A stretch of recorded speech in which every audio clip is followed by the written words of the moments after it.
Good morning. Welcome to my channel. Welcome back if you've been here before. My name is Beth Ann.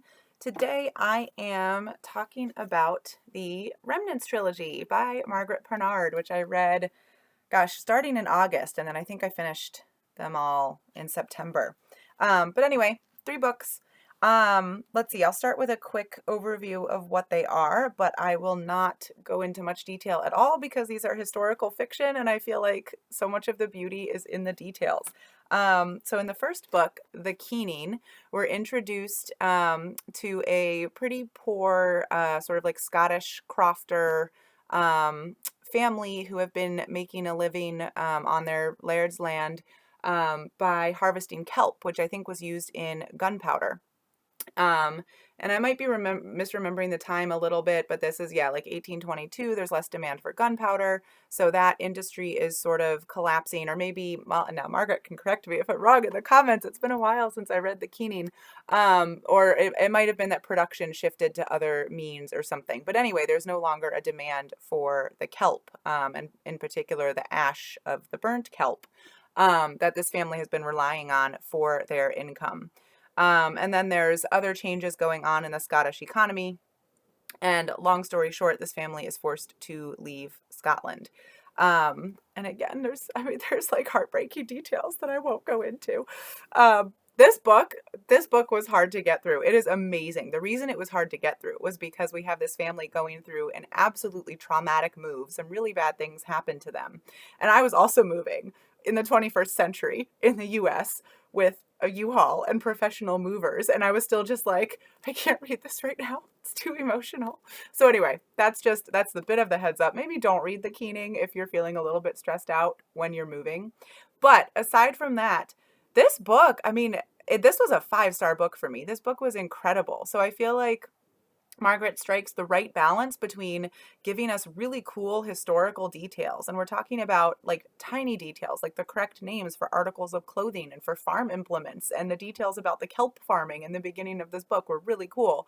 I guess kelp collecting and burning, because they don't really farm it. But so the details are really cool, but they're not overwhelming at all. She never lets sort of the desire for historical accuracy or sort of painting that picture overwhelm the characters. And so that's the other huge strength in these books for me anyway, as someone who often reads for characters, is the characters are so well done. They are fleshed out. Like I felt like, even in the first like few chapters of this book, it was like, I know exactly who these people are and I know what they care about. I know what is important to them. So I think that's really good writing, at least for me to enjoy a book. Though that's like sort of the main thing is, do you nail the characters?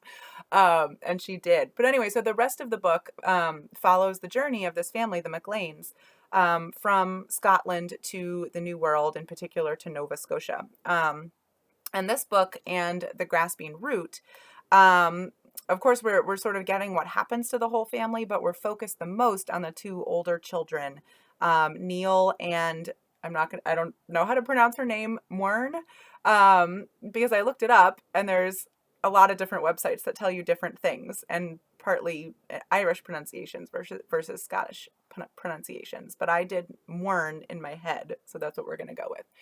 So the first 2 books are the stories of those 2 children, and they're both like late teenagers, I think, as these books are happening. And so what they're really dealing with is sort of the tension of their lives had really seemed to be on a particular track prior to the start of the first book. And in particular, their family really wants Neil, the oldest child and the son, to get an education and to sort of do better for himself. And Neil really, really wants to do that.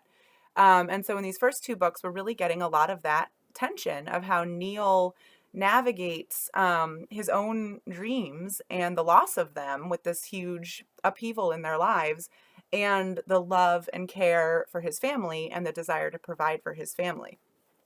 So Neil is doing that tension.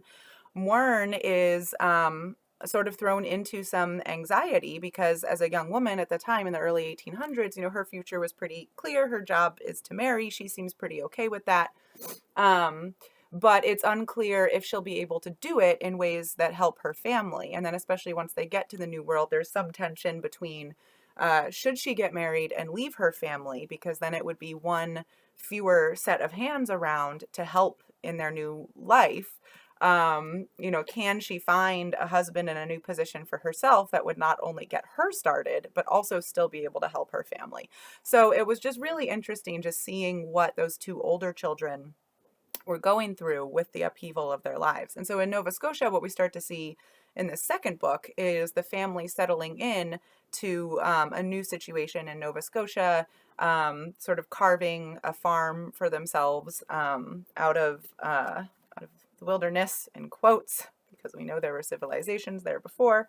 So really following that development. And then in the third book, we focus more on the two younger children. Oh gosh, and now I'm forgetting the other girl, Sheena. There we go, Sheena and Alastair. Sheena was sort of a very young teenager, like the 11-12 time frame when they left Scotland, and so she, unlike any of the other children, really struggles in Nova Scotia with homesickness and like really missing the home place. Alastair is much younger. I think he's like 6 or 7 when they leave Scotland. So he, by the time the third book comes around and we're dealing with Alastair as a teenager, a young man, he doesn't even really remember Scotland.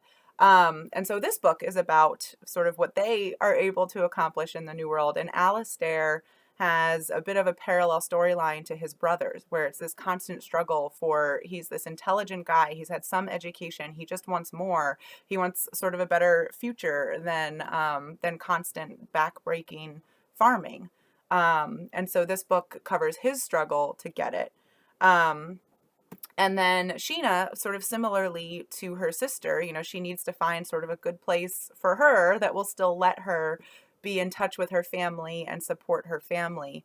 And in her case, partly because I think she was so homesick for Scotland, but she ends up in a position where she is able to go back to Scotland. She's chosen a partner who will do that with her. So it covers sort of those really cool stories, especially the going back to Scotland story. So yeah, just really excellent.